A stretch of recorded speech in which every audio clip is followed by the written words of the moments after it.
លែងចង់លឺភ្លឺថ្មីបោះខ្ញុំពិត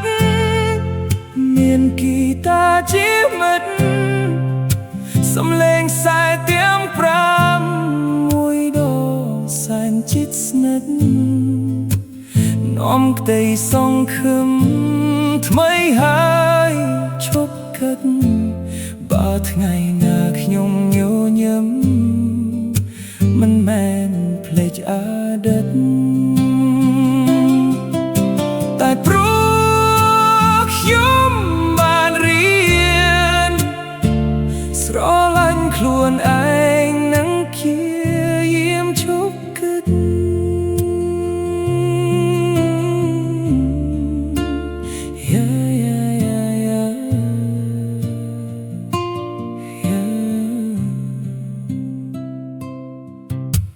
ថ្ងៃនេះខ្ញុំដើ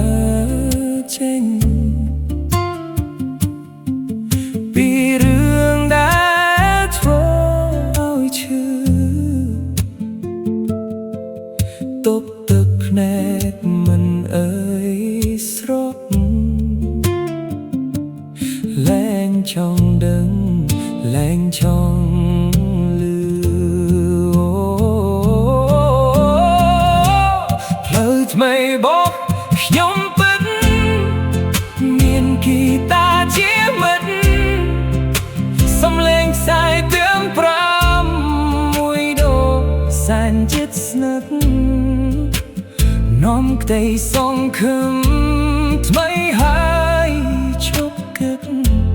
បើថ្ងៃណាខ្ញុំញញឹម